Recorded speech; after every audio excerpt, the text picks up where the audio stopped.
Coucou les amis, comment ça va? Je vais très bien et je vous retrouve avec grand plaisir pour évoquer en votre compagnie la notion de communication fluide ou communication efficace.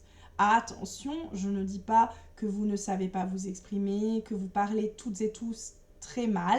Non, je dis simplement que je suis là aujourd'hui pour vous apporter des indications sur la communication au sens large, la manière d'aborder le fait de véhiculer un message.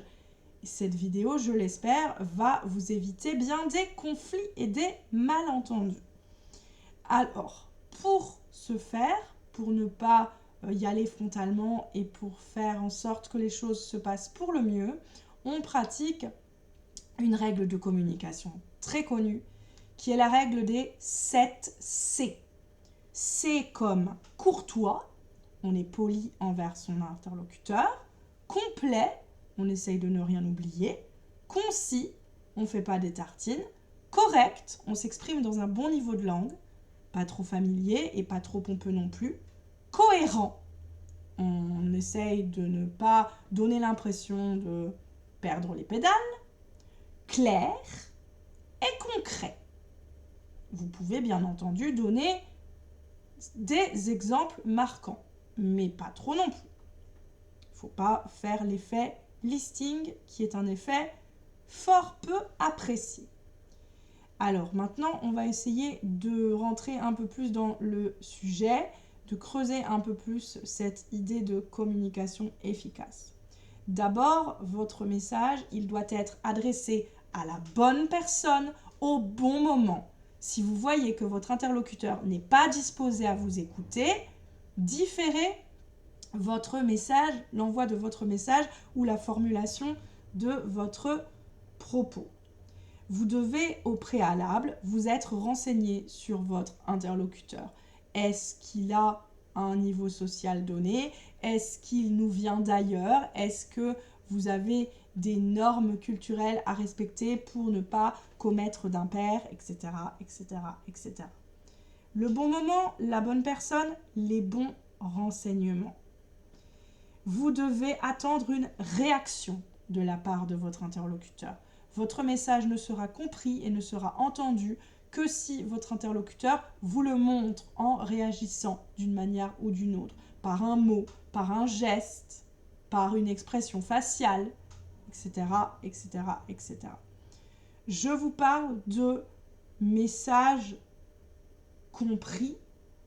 Pour être compris, votre message doit être formulé avec des mots simples et vous devez faire attention au sens des mots que vous employez. Un mot doit être employé dans son bon contexte. Ça va peut-être vous paraître trop simple ou trop bébé, mais les malentendus sont très vite venus. Je vais vous donner un exemple, sorti de son contexte justement, l'exemple du documentaire intitulé « La marche de l'empereur ». Vous ne savez pas de quoi on parle. Dans le documentaire, il est question d'une race de manchots appelée manchot empereur. Et votre interlocuteur arrive et vous dit « Quel empereur? À quelle époque? De quel royaume ?» Complètement à côté de la plaque. Voilà, j'espère m'être fait comprendre, pour le coup, sans mauvais jeu de mots, avec cet exemple concret. Alors, pour communiquer correctement, on va ne pas hésiter à reformuler nos propos pour être sûr d'être compris, le dire plusieurs fois de plusieurs manières différentes et les caser à plusieurs moments dans la conversation. On ne va pas hésiter à questionner l'interlocuteur, l'inviter à poursuivre son propos, l'inviter à l'étoffer, à le détailler, lui montrer qu'on est avec lui et qu'on souhaite connaître la suite. Je vous ai dit aussi que l'on devait s'assurer que notre propos avait été écouté. Écouter n'est pas entendre. Il convient de bien différencier ces deux verbes. Entendre, c'est ce que vous êtes toutes et tous capables de faire avec votre ouïe, avec vos oreilles.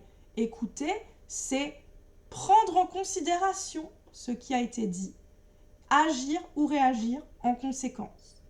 D'accord? Ça, c'est important.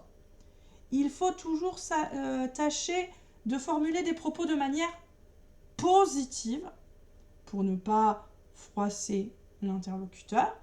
Il faut s'exprimer à la première personne. Je voudrais que tu, et non pas tu dois ou tu devrais faire.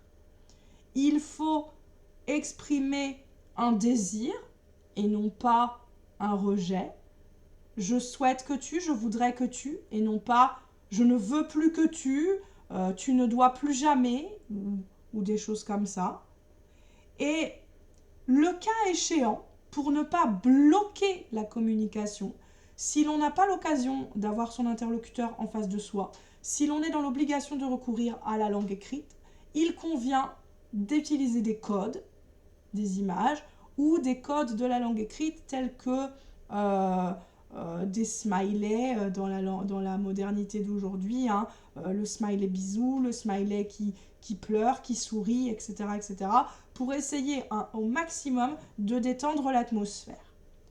Voilà, voilà, voilà. J'ai essayé d'être la plus complète, la plus concise et la plus claire possible pour le coup. J'espère avoir tourné cette vidéo de manière fluide et efficace, m'être faite comprendre de vous tous et, cerise sur le gâteau, vous avoir été utile. À vous de me le dire si vous avez des questions, remarques ou envie de me voir aborder tel ou tel sujet dans un futur plus ou moins proche. Sentez-vous libre de vous exprimer dans un petit commentaire. Bye bye!